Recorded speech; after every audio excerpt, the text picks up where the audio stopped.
अस्सलामुअलैकुम वरहमतुल्लाहि वबरकातुहू।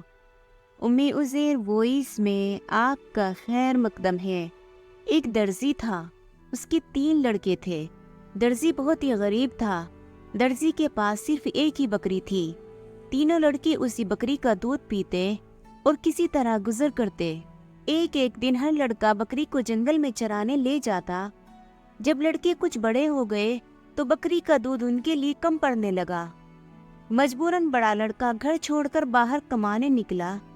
चलते चलते रास्ते में उसे एक सौदागर मिला। सौदागर ने लड़के से पूछा, कहाँ जा रहे हो? लड़के ने सारा हाल सुना दिया। सौदागर को उस पर तरस आया और अपने पास नौकर रख लिया।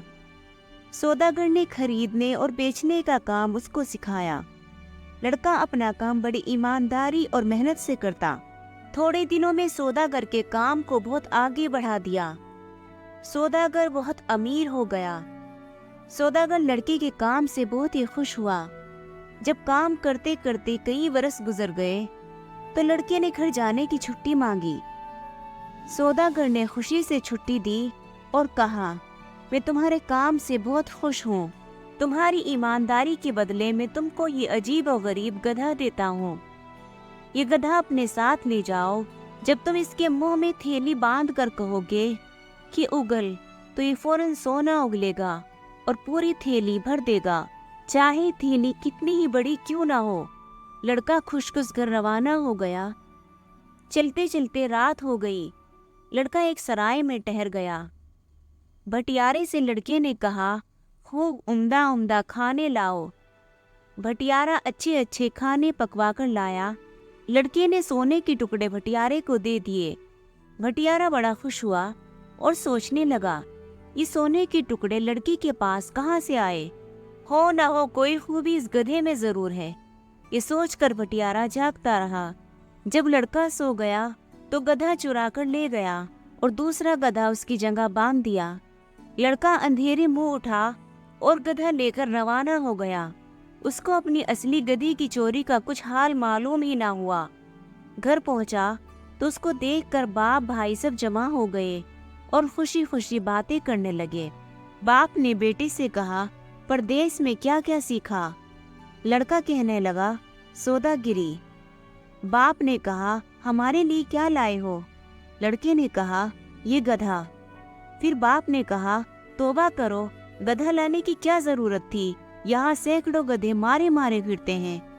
इस पर बेटे ने कहा, नहीं अब्बा, ये मामूली गधा नहीं है, इसमें एक खास बात है। बाप ने कहा, वो क्या खास बात है? इस पर बेटे ने कहा, इसमें खास खूबी ये है कि इसके मुंह में थैली बांध दे और कहे कि उगल, तो ये फौरन सोना उगलने लगता है और थैली को भर देता है, चाहे थैली कितनी ही बड़ी क्यों ना हो। बूढ़ा दर्जी बेटे की बात को ताज्जुब से सुनता रहा और शक की नजरों से देखता रहा। आखिर लड़के ने बाप के शक को दूर करने के लिए कहा, आप अपने दोस्तों को बुलाइए, मैं अभी सबको दौलत से मालो माल कर देता हूँ। दर्जी ने अपने खास खास दोस्तों को लाकर जमा किया और दौलत हासिल करने की खुशखबरी सुनाई। सब लोग आ गए तो लड़का गधे को लेकर आया, उसके मुंह में थैली बांधी और कहा कि उगल, लेकिन गधा जू का तू खड़ा रहा। लड़के ने कई मर्तबा चिल्ला चिल्ला कर कहा कि उगल, लेकिन नतीजा कुछ ना निकला। थैली जैसी खाली थी वैसी ही रही और गधा चुपचाप खड़ा रहा। अब लड़का समझा कि भटियारे ने गधा चुरा लिया। दर्जी अपने दोस्तों के सामने बड़ा शर्मिंदा हुआ। लड़की पर खफा होने लगा, तूने मुझे सबके सामने जलील किया। लड़के ने सारा किस्सा अपने मझले भाई को सुनाया। अब दूसरा भाई सफर पर रवाना हुआ। कई दिन तक बराबर चलता रहा। रात को एक पेड़ के नीचे सो गया। आखिर एक दिन उसको एक बुढ़िया मिली। बुढ़िया जंगल के किनारे एक छोटी सी झोपड़ी में रहती थी। लड़का बुढ़िया के साथ रहने लगा। बुढ़िया जो काम बतलाती उसको बड़ी मेहनत से करता। बुढ़िया उसके काम से बड़ी खुश थी। एक दिन लड़के ने घर जाने को कहा। बुढ़िया ने दुआओं के साथ रुखसत किया और कहा कि देखो बेटा, मेरे पास एक सीनी है, जब तुम इसको कहोगे कि भर जा तो ये बेहतरीन खानों से भर जाएगी और जितने आदमी बैठे होंगे पेट भरकर खाना खा लेंगे। तुम ये सीनी लेते जाओ। लड़का सीनी पाकर बहुत खुश हुआ और घर की तरफ चला। रास्ते में उसको वही सराय मिला जहाँ बड़े भाई का गधा चोरी हो गया था। रात बसर करने के लिए रुक गया। भटियारे ने खाने के लिए पूछा। लड़के ने कहा, मैं तुमको खिलाऊंगा। भटियारे ने कहा, तुम्हारे पास तो कुछ है ही नहीं, तुम कहाँ से खिलाओगे? लड़के ने कहा, ठहरो। सीनी सामने निकाल कर रख दी और कहा, भर जा। ये कहते ही सीनी अच्छे अच्छे खानों से भर गई। भटियारा उस निराली सीनी को लालच भरी नजरों से तकने लगा और उसको चुराने की तरकीबें सोचने लगा। लड़का काफी थक चुका था, खाना खाते ही सो गया। भटियारा ताक में तो लगा ही हुआ था। जब लड़का सो गया तो चुपके से आया और सीनी उठा कर ले गया और उसकी जगह पर दूसरी सीनी वैसी ही रख दी। लड़का सुबह सवेरे उठा और सीनी लेकर घर की तरफ रवाना हो गया। घर पहुंचा तो बाप और भाई सब उसको देखकर खुश हो गए और बातें करने लगे। लड़के ने अपने सफर का सारा हाल बयान किया और मजे ले लेकर सीनी की खूबी बयान की। दर्जी को सीनी की इस खूबी का यकीन न आया। लड़के ने कहा, इम्तिहान ले लीजिए, आप लोगों को बुलाइए, देखिए मैं अभी सबके लिए अच्छे अच्छे खाने चुनवा देता हूँ। लड़के ने जब बहुत इसरार से सीनी की खूबी बयान की तो बाप ने अपने चंद दोस्तों की दावत की। सब लोग गोल गोल दायरा बनाकर बैठ गए और बीच में सीनी रख दी गई। लड़के ने कहा, भर जा, लेकिन सीनी खाली की खाली रही। उसने फिर कहा, भर जा, लेकिन फिर भी कुछ ना हुआ। 3-4 मर्तबा चिल्ला चिल्ला कर कहा, भर जा, लेकिन सीनी वैसी ही खाली की खाली पड़ी रही। सब लोग लड़के का मुंह तकने लगे और उसे झूठा बताने लगे। लड़का बहुत शर्मिंदा हुआ और बाप तो मारे शर्म के पानी पानी हो गया। लड़के को एक तो सबके सामने शर्मिंदगी का अफसोस था और दूसरी असली सीनी के गुम हो जाने का। उसने अपने छोटे भाई को बुलवाया और सारा किस्सा बतलाया। ये छोटा भाई समझ गया कि यकीनन भटियारे ही की शरारत है और उसी ने ही गधा और सीनी दोनों चीजें चुराई हैं। छोटा भाई बहादुर भी था और अक्लमंद भी। हिम्मत बांध कर रवाना हुआ कि दोनों चीजें जरूर वापस लाऊंगा। कई दिन चलने के बाद उसका गुजर एक मैदान से हुआ। ये मैदान परियों का था। रंग बिरंग के फूल चारों तरफ खिले हुए थे। हरी हरी घास सब्ज मखमल की तरह फैली हुई थी। बीच बीच में पानी की सफेद नहरी बह रही थी। हवा में खुशबू बसी हुई थी। लड़का दम लेने के लिए सस्ताने के लिए ठहर गया। हवा की मस्त खुशबू ने आंखों में नींद भर दी और जल्द ही एक गुलाब के पौधे के पास पड़कर सो गया।